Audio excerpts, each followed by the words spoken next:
We're going to start with a pretty easy question. Why are you running for mayor of Indianapolis? This is my time, and my city needs my help. This is my hometown. I was born at the old St. Vincent's Hospital, just a stone's throw from this studio. And having been involved in government service for a bit, like a decade, I am convinced that we need to turn some things around, and that I've got that combination of executive experience, 30-odd years of it, and a decade of city government experience to bring some good things to bear to move my hometown in a better direction. And I can tell you're really passionate about our city. This is where you're born and raised, you live.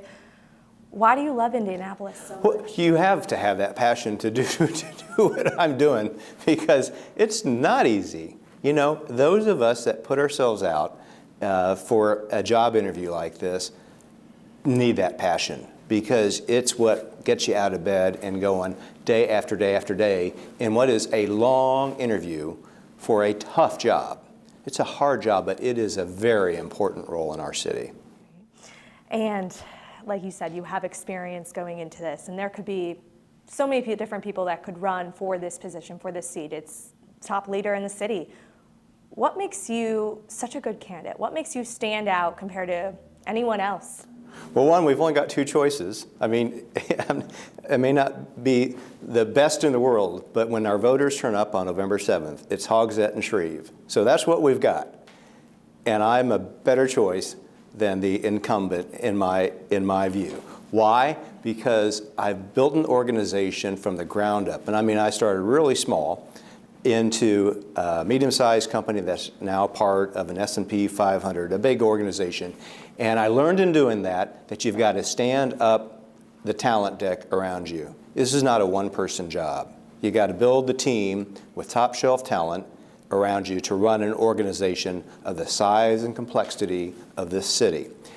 And you don't want to bring someone in cold, because it is such a complex organization.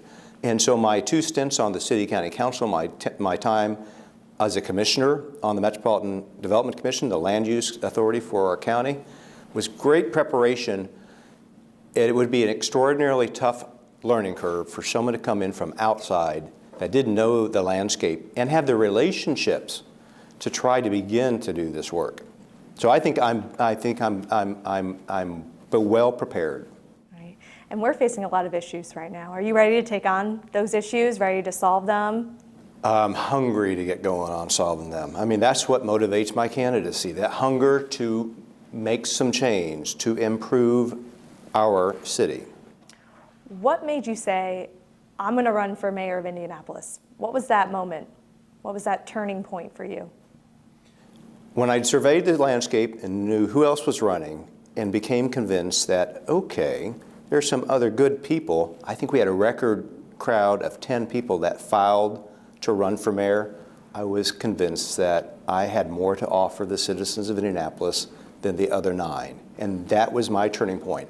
And I filed relatively late, but I wanted to survey the landscape and see who else was going to put their name forward. And I became convinced that I had more to offer our citizens than the others. What was that moment before that, before you saw who was running? I mean, was this something in your mind for the last 10 years? I mean, when did it pop into your head? After my last stint on the City County Council, I did not think I'd be a candidate again. And I was optimistic, like a lot of us, when Joe Hogsett ran, that he would do and deliver for our city. I served with him as a council member in his first term on council, for a portion of it, but he's let me down. Mayor Hogsett has let me down. And I can sit on the sidelines and be let down, or I can bring to bear the experiences that I've got at a juncture in my life where I've got that time, the resources, and the energy to do it better. And you're running as a Republican in a Democratic city that's majority Democrat. How are you trying to get voters? How are you trying to take people to the other side? Or it doesn't matter if it's Republican, Democrat? What's kind of your take on that? I think the mayoralty is the least partisan job in politics, or at least if we look honestly at what the work consists of, it ought to be. I'm a moderate Republican, and so I fall somewhere in the middle with a whole lot of other citizens in this city. That's not to say I don't recognize a challenge of running against an incumbent and running as a Republican, but that's what I am. I'm a Republican in the Mitch Daniels sort of Republican vein. I interned a long time ago with Senator Lugar, who was one of our great mayors, and that's the model of leadership that I identify with and that I'd aspire to. And one of the biggest issues we know facing our city, you have talked about it many, many times, gun violence, public safety is a huge issue here in Indianapolis. What do you think gun violence is doing to Marion County communities right now? Gun violence is driving people out of Marion County communities. People will leave their neighborhood, their township, or their city if they don't feel safe, or if there aren't quality pathways for education if they have school-age kids. People will hold their nose if they don't have curbside recycling. They will live with potholes and some things like that. But if people don't feel safe, if they have the resources to get out of Dodge, they will. And that will kill a city in the fullness of time. It's the foundational problem that we have to begin to turn around and see where the Shreve administration will turn its attention first. And we know that IMPD is struggling as far as getting officers, retaining, recruiting officers, and that has been a pillar of your campaign as well. Why do you think we're having such a hard time recruiting officers onto the force? Leadership, or a lack of leadership in the IMPD, or from the very top. This is not a fiscal problem. We have funded and authorized 320-some additional officers than we have on the force. Mayor Hogsett has 140 fewer officers on our force today than when he took office in 2016. And he campaigned on bringing 150 more in then. It was a broken promise. It's been a series of broken promises, and we have lost officers 6 out of the 8 years that he's been the man in charge. We need them. We simply need to retain the veteran talent that we have and then recruit to fill those numbers that have never been filled. Right. And what do you think, when we talk about police, but what do you think are the driving factors? What do you think is driving this gun violence in our city? I mean, we've seen this since the pandemic really just explode, the numbers. What do you think is driving? What is the root causes? Too many guns illegally in the hands of young people that are not ready maturity-wise, emotionally, for the responsibility of carrying a deadly weapon. People that aren't old enough to buy a Budweiser, or in some cases even to drive a car, have a handgun in their back pocket or their backpack, and in the spur of the moment, anger, they don't have that emotional maturity, and it turns to a gun being pulled.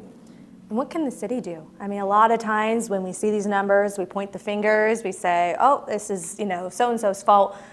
What can the city do to change this? This is so deep-rooted in these communities. What can the city do? Well, here's where we are right now. We are so short on the police human horsepower standpoint that our posture is reactive. We respond after something really bad has happened, and we need to have enough strength on the force to be community-facing, engaged, and getting ahead of some of this, working with the faith community and working with the mental health community, which we are underinvested in terms of the provision of mental health.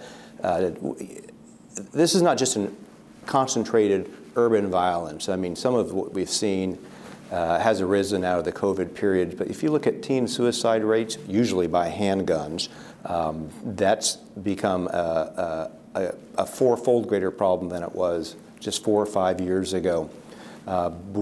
We've got to approach this from the standpoint of investment in mental health, from the investment in recruiting and retaining officers on the force, and from neighborhood engagement, both police and the faith community, and offering other pathways to engage young and idle minds that turn to violence because they don't get that guidance, they don't have that in their home lives.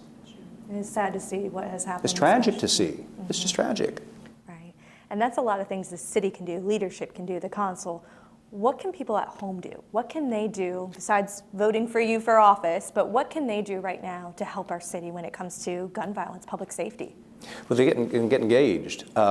I mean, volunteerism is the underpinning factor that has, time and again, made our city great. When Indianapolis organizes our volunteer community, as we have, I think, most pointedly, like back during the Super Bowl, but time and again, when we pull the Indy ambassadors and those volunteers into our schools and into our churches for the right reasons, self-motivated, they can touch souls and touch lives in ways that make a difference. I mean, I was around some people of the very sort that I'm describing at Friendship Missionary Baptist Church yesterday morning, working through a karate program with young kids. I mean, you can find things that will engage young minds through all different avenues and channels. But in this case, it was karate for 6, 8, 10-year-old boys.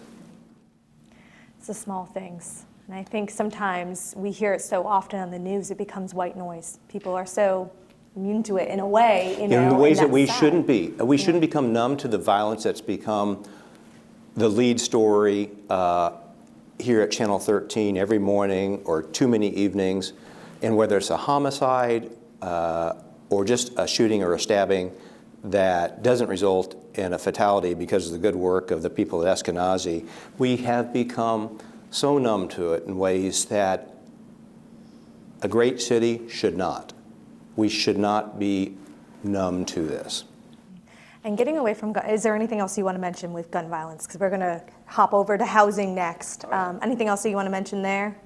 I'm ready to move. Okay, all right, we'll move on to housing. We know that's another big issue facing our city when it comes to affordability, even first-time home buyers trying to find a house. What do you think the lack of affordable housing here in Marion County is doing to our city, to our communities, to families? It leaves families oftentimes one missed paycheck away from hitting the wall. Housing costs, rent growth was up 8% year over year. People's household incomes aren't growing at 8% a year, but our housing costs are on rent growth. And mortgage rates, up close to 8% now, are at a 30-year high. We have no control over that locally. The mayor has no influence over the capital markets. But if it becomes a period of extended unaffordability to buy a home, we've got to have a good, steady stock of quality apartment housing for our residents. And it is a supply and demand equation. We've got to increase the supply to meet the demand so we can pull down that inflationary growth that we are experiencing that's challenging so many families. And to that end, what can a mayor do? Well, the mayor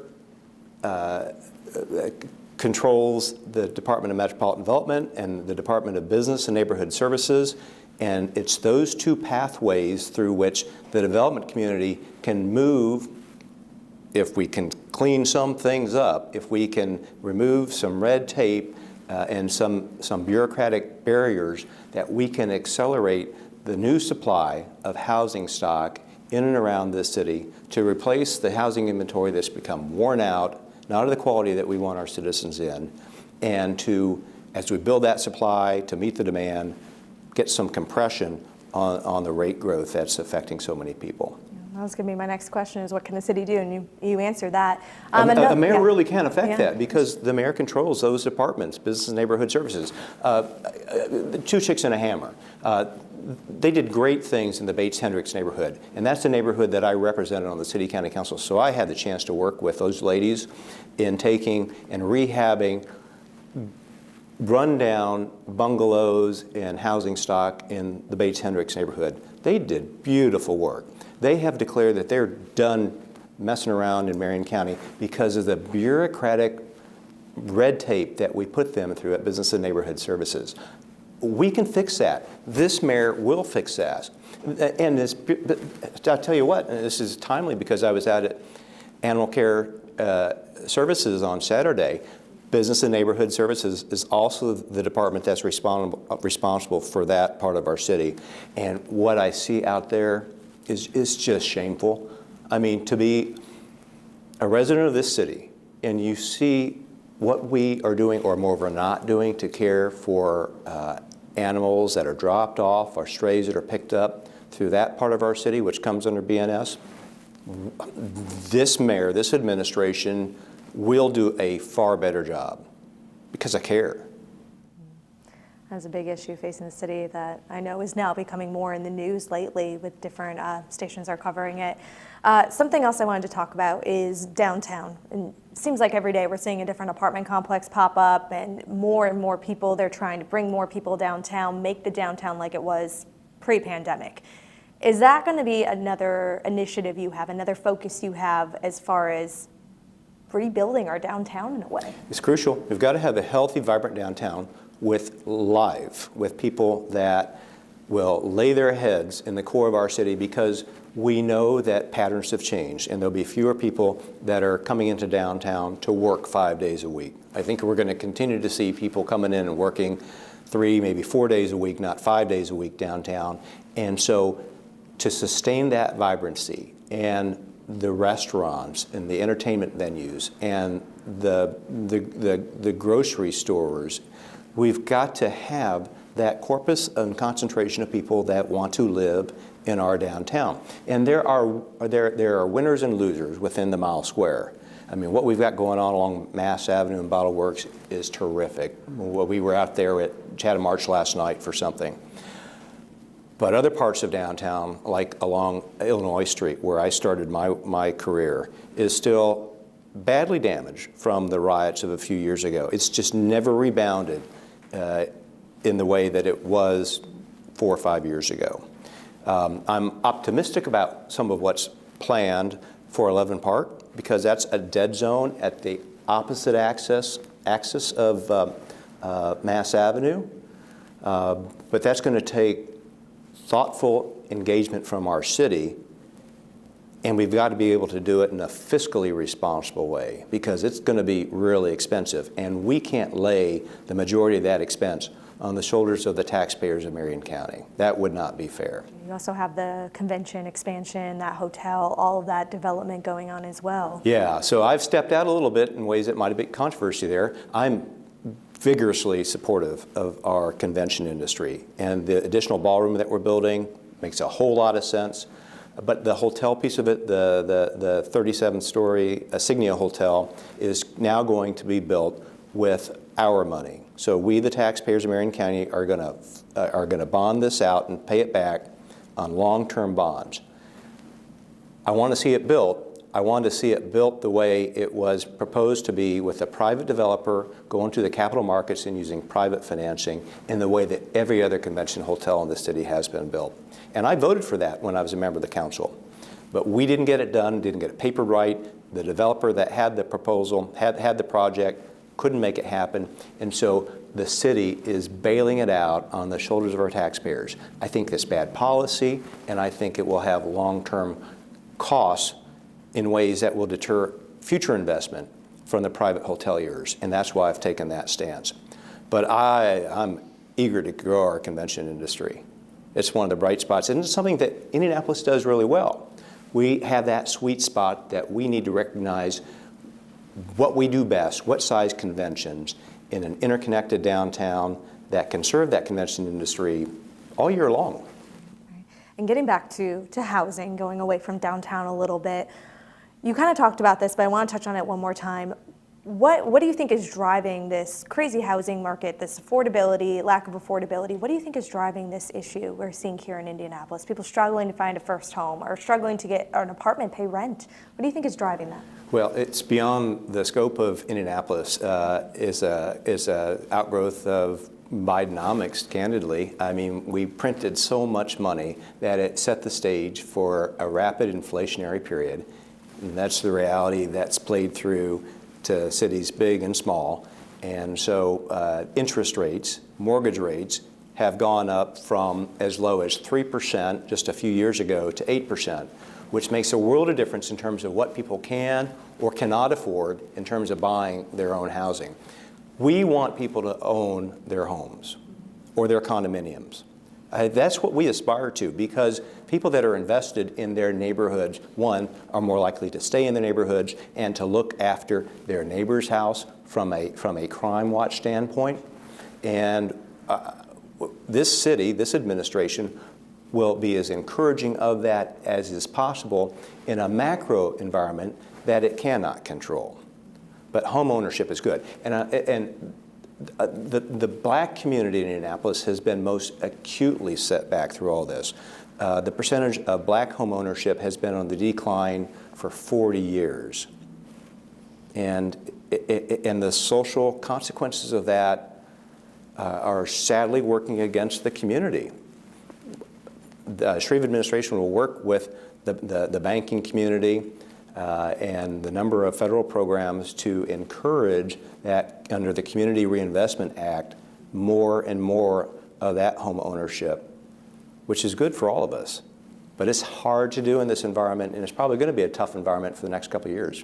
It's going to be tough and weigh on a lot of families here in this city. So you talked a little bit about what the city could do, what the mayor could do. We're going back to that question, what can people at home do? What can people do right now when it comes to housing, renting, the market right now here in our city, in our state, in our country? What can they do? Well, they can vote and participate in this democratic process that we've got. And if you don't believe that we're on the right track, if you share my view that we're not better off today than we were perhaps 4 years ago, participate by voting at the top level. If you're a homeowner, get involved in your neighborhood or your neighborhood association. If you're a renter, get involved. As a former district councilor, the most vibrant neighborhoods were those that had the most engaged neighbors that turned up at their association meetings, and they time and again were the places where you wanted to live and where you saw the most appreciation in the value of your properties. I represented the Bates Hendricks neighborhood, as I said, but also the Fountain Fletcher neighborhood, Fountain Square up to Fletcher Place, all moving in the right direction. The old South Side, South Meridian Street, where we've got a lot of housing going up over across from Shapiro's. I was really proud of the progress that we made in my time on council in neighborhoods like that. And we need to amplify that. We need to do that in more and more places in and around both the inner loop and into the townships. Right, because I think sometimes a lot of focus is on downtown, but looking at those communities, I mean, we've seen so much progress, like you said, in Fountain Square, Fletcher Place, Old South Side, and so that would be nice to see in other neighborhoods. Chatham Arch, Yeah, where I was that. last night, I mean, it's just gorgeous. But you know, Chatham Arch is beyond the affordability for so many people. And then when we get a little further out into the townships, that's where I've seen the most decline. That's where it saddens me the most when I look at parts of like the southern end of Lawrence Township, the north end of Perry Township, some parts close to my home turf. Our city's just moved in the wrong direction. Neighborhoods have moved in the wrong direction, and so many families have moved out. So what can people do? Invest, engage in your neighborhood.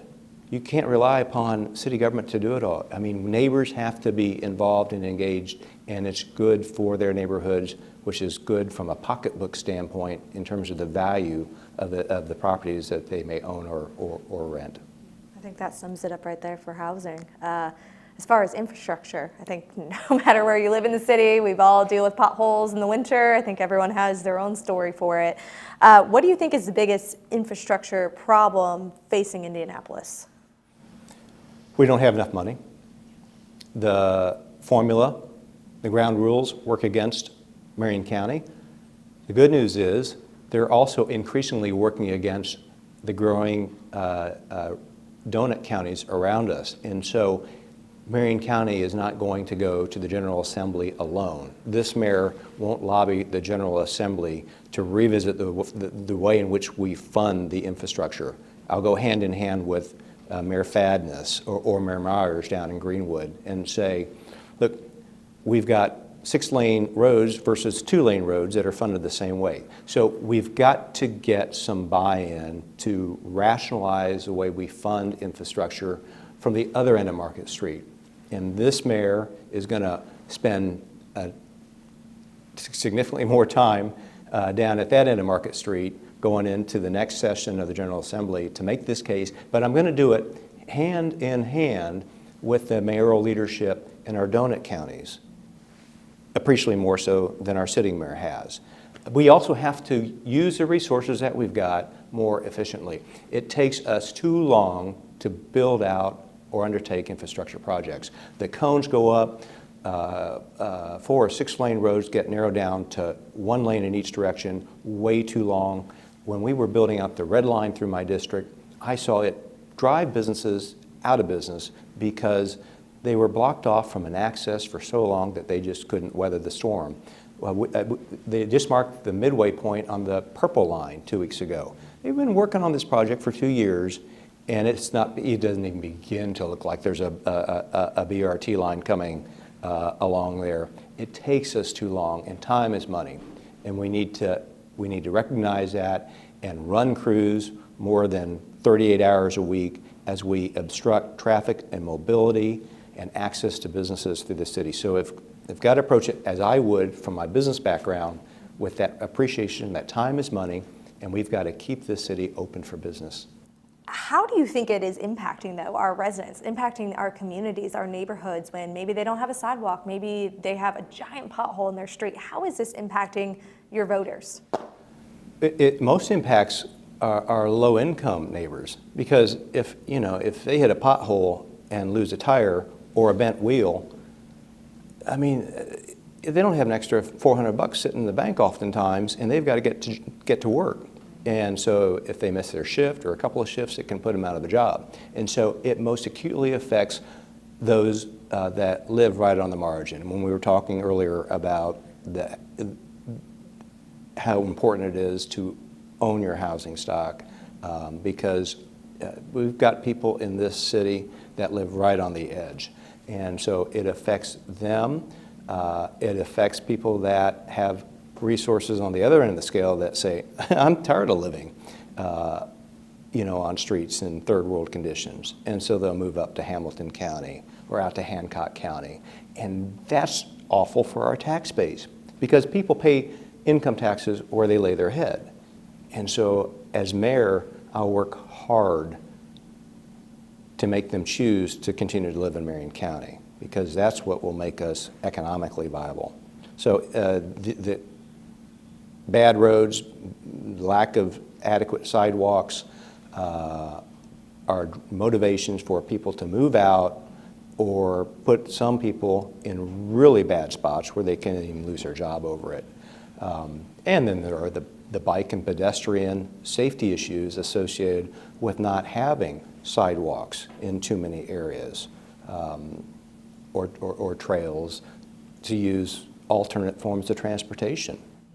Yeah, a lot of people do that to commute to and from work. They use the MONON, they use different trails, the bike lanes. We've seen that become a huge problem for our city. Yeah. Is that something So you're they need to be passionate both maintained and they need to be safe. In parts of the MONON, people just don't feel safe using that, especially when the days get shorter again and you're coming and going from work. You may not feel like that's the smartest kind of pathway to take for transportation. Is that something you're going to be passionate about when it comes to? Yeah, the IMPD Bike Patrol is a fraction of what it used to be. I think it's important for the community to see our police out there just visibly moving up and down the trail and walking a beat. Do we ever see police walking a beat down Virginia Avenue or Mass Avenue anymore? I don't, because they don't have enough. And so the Mounted Division, when we have events like we did this weekend at Lucas Oil Stadium, you don't see our Mounted Division out. And it's that community-facing piece of it where young kids will come up to a mounted officer on a horse and makes that relationship with the public safety side of our community real and approachable and positive. Those things matter. And we've got the funding for it. We just haven't had the leadership behind the department to make that happen. And getting back to infrastructure, you were mentioning low-income neighborhoods, those communities, and something we haven't seen is where that funding goes. Sometimes it's focused on the north side, focused on those communities. How could we make the funding for our roads, our infrastructure, more equitable? Well, I certainly saw that in parts of Perry Township and in Lawrence Township. I lived part of my life on the south end of Lawrence Township, And while we see dollars go into our arterial streets, for example, we're seeing North Meridian Street being paved, and I'm sure that'll all be done by November 7th. A lot of our neighborhood streets haven't seen any funding or any attention for 40 or 50 years. And so we've got to move some of the resources to the maintenance of the secondary and neighborhood streets in the townships outside the center. Our alleys, time and again, are in awful shape. And there's just never been any funding for alleyway maintenance. And alleys are the access point for, in Center Township, for both garages and us, how DPW gets in to remove trash collection too. And so we've got some big challenges to figure out that have been let decay to the point of where we've got quite a hole to dig ourselves out of. But I'll start digging out on November 8th by standing up that team of talent that I talked about, the most important positions being that Director of Public Safety, but a top shelf director for the Department of Public Works. We've got to have top shelf talent in managing our HR systems because our city has so many vacancies all through the city. And we have archaic, stodgy, slow-moving human resource systems. And if we're going to compete for that talent, we've got to have leadership at that executive level that's maybe more of a corporate focus and knows how to respond, to retain, and to move briskly as we work to fill those so many open positions. And making sure that different neighborhoods get those resources, because it goes back to the housing, that situation as well, wanting people to stay in Indianapolis. They might live on the far east side or the northeast side, and their sidewalks, they basically don't have sidewalks. Don't have them, yeah. Yeah, you walk along 38th Street, you're walking along 38th Street. You're not walking on a sidewalk. And there are dense apartment communities, and people in parts of our city like that, for example, are having to walk to a C-store to try and find some groceries. So there are options, there are choices, and some of the basic amenities that households need aren't there. We talk about food deserts, pharmacy deserts. These are true challenges on the east and Center Township, the west side of our city, and it is quite disequitable in terms of the distribution of those challenges. Will that be a priority for you in office, watching where those dollars go, where those funds go? Yes, and I bring forward some ideas that I would borrow blatantly from other cities that have figured some things out. I mean, there are pathways to solving some of these that I would borrow from other cities. This would be an administration that would be shameless in bringing in talent and ideas for some programs that have worked in other municipalities that have struggled similarly and putting them to work here. Yeah, because I think some neighborhoods and some families probably feel ignored. Oh, I know they do. Yeah. Oh, I know in moving around the city and talking to people that they do feel ignored. Right. So kind of wrapping everything up, we have two final questions. Kind of looking at the future of Indianapolis, looking at the future of Marion County, maybe after your term, or if you are elected after that, what do you think will be the city's biggest challenge in 10 years, and what can we do to prepare for it now? It's probably the trickiest question I have. Our biggest challenge in 10 years. We as a metro will compete ever more with the metro areas in both the Midwest and the Southeast for talent, for people. And we need to be able to be that place that draws young talent in, not just from a county away, but from other parts of the state or from other states. We want smart young people from Minnesota or from North Carolina that see Indianapolis in the way that people have come to see Austin as I can go there and make it there, and there are opportunities for young creative talent to do some great things. And so we will really have made it, in my view. We will have turned this thing around if we begin to attract young talent from further afield that choose to come into Indianapolis and stay here. Whether they came here to study or otherwise, we want them to make their home here because we know it's a great home. And we know this is our home. And you and I have chosen to stay here, but we got to sell this further afield. And selling a city is a huge part of the job of a mayor. How do we prepare for that now? How do we start recruiting? How do we get people here? How do we do that? It starts with public safety. Public safety is a precursor to economic development. Economic development is a precursor for all those factors that create that draw, that need for human investment as well as capital investment. So we fix the foundational problems that are front and center in our city, the physical foundation cracks that we have there, the public safety foundational challenges that we have, so we can approach the economic development opportunities that are in front of us. And with that economic development, pull in the human talent and the capital to really amplify Indianapolis and our region. Because this one county makes up 25% of our state's GDP. You add in the regional, the donuts, you know, Indiana will rise and fall on the success of what we do here over the next 4 or 8 years. I want to be a part of it. I want to lead that. Right. And this the next question kind of goes into your previous answer here. What do you see as the city's biggest opportunity in the next 10 years? Is it the same thing?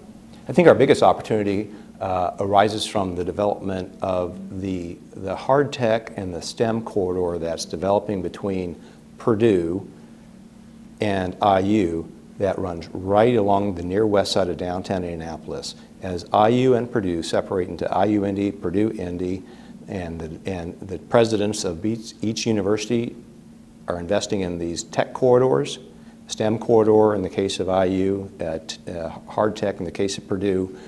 We've got all this infrastructure that's coming together. That which is in place at IUPUI, IU Health, and the relocation of our med school facility.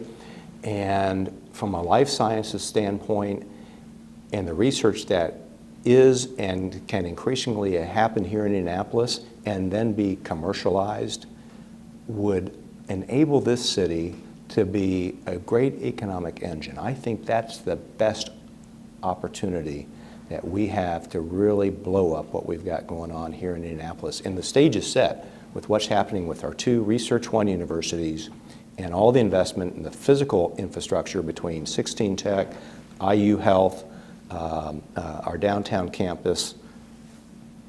There are some great opportunities there. And that will drive demand to repopulate some of the office inventory that we've got to fill. And we've got to have good places for people to live along the west and near west side of our city.